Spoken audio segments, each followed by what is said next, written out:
ka-Kumarigold, good morning po sa inyong lahat. Ngayong umaga po, nagkakape, nagtatsa po tayo ngayong umaga. Po. Yan, tingnan nyo. Fruit tea. Actually, galing po yan China. Walang biro, galing po siya China. So, ito po yung mga dried fruits. So, meron naman po siyang expiration. Meron din po siyang mga content kung anong nakalagay. Binigay lang po ito sa amin. Pasarap po siya. Mga dried fruits na nasa loob. So, ngayong umaga, mga ka-Marigold, nag-iisip po ako kung ano pong ating ulamin. At ang naisip ko po ay magluluto po tayo ng stir fry po na kangkong. So, yun. Panorin niyo po paano ko iluto po yung ating stir fry na kangkong.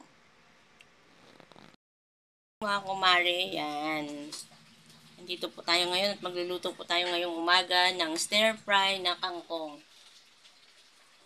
Ng kangkong at ito pong mga ingredients, kangkong, may hibi po tayo dyan, sibuyas at saka bawang at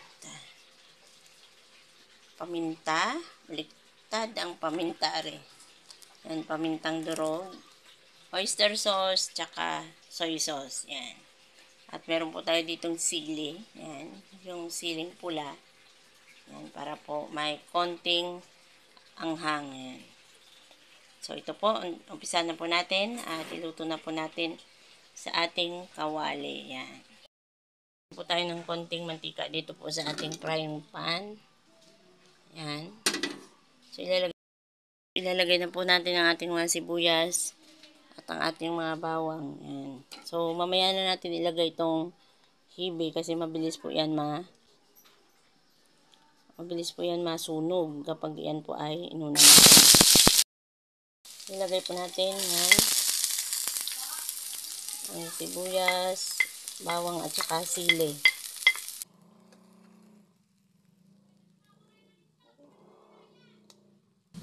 So, yun po. Yan.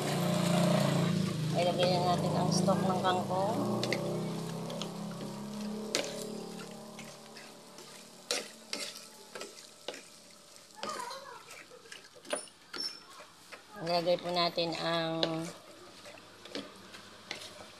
Ilalagay po tayo ng konting asin. Kunin mo yung paminta.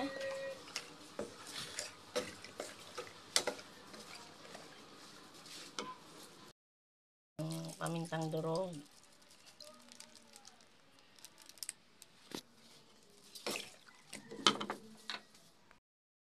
At malapit na po ang maluto, no? Ang ating yung kangkong stock. So, ilalagyan natin ng konting tubig lang para lalo siyang lumambot.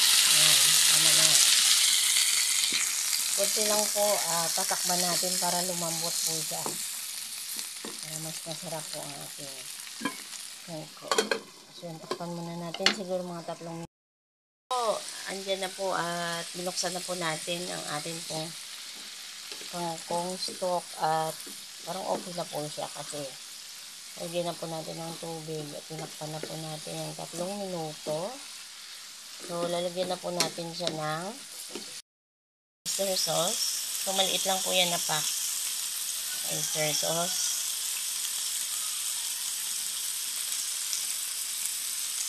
Lagay po natin yung hibe. Haluin lang po natin ulit.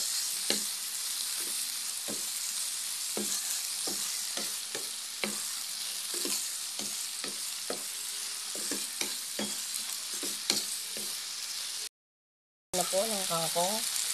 Yan po.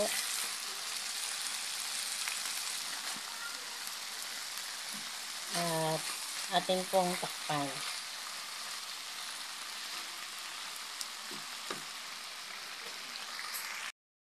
Pong stir fry na kangkong, nilagyan ko po yan ng konting asukal.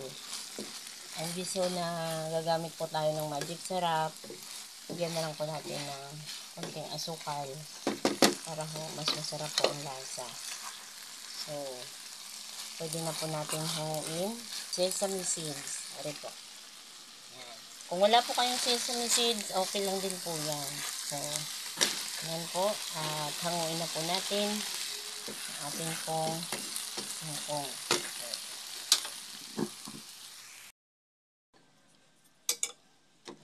So, yan na po. Ilagay na po natin ating pong stir fry na kangkong.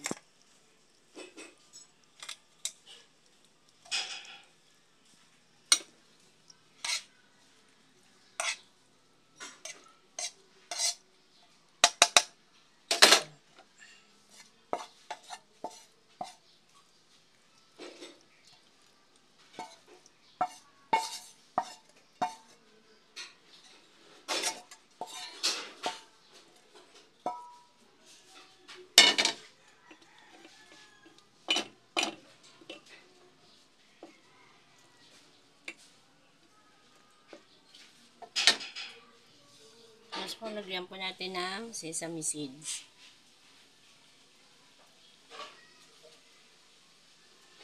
Ayan po. Ayan. Ang ating pong stir fry na kangkong with sesame seeds po siya. Ayan. So, tikman po natin. So, yan po, titikman po natin ang ating pong stir fry kangkong with sesame seeds. Ayan. O, Eunice, tikman mo to. Halaglag.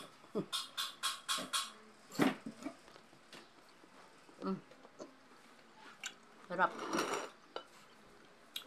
Nakakuha ako ng kanin.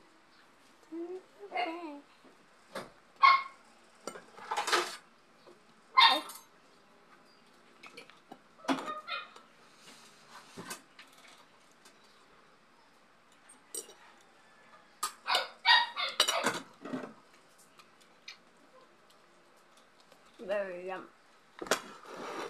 Yan, kumuha na po ako ng kanin at tayo po kakain ng agahan ngayong umaga. So, kakain po tayo ng stir fry na kangkong with oyster sauce and sesame seeds. Kagat ko yung paminta.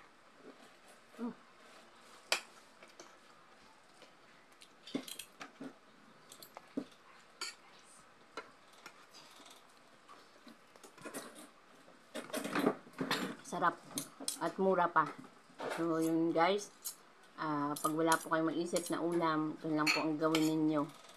At ito po yung napakasustansya at napakamura. Sa halagang, kanilang pambili ko nito, 2 balot lang po ito eh. 20 pesos. Tapos yung sibuyas, bawang, ganun lang po. Oyster sauce, magkano lang naman po kasi nasa pack lang. So, maliit na po. At po pwede na po ito sa 4 na tao. Yan. Kagaya namin hindi po, pwede naman po ito. Ito rin po yung serve po sa mga restaurant. Masarap. Kain po tayo. Hanggang dito na lang po guys. At sa susunod po, like and subscribe nyo po ang aking mga videos. So, see you next video. Bye-bye. Init.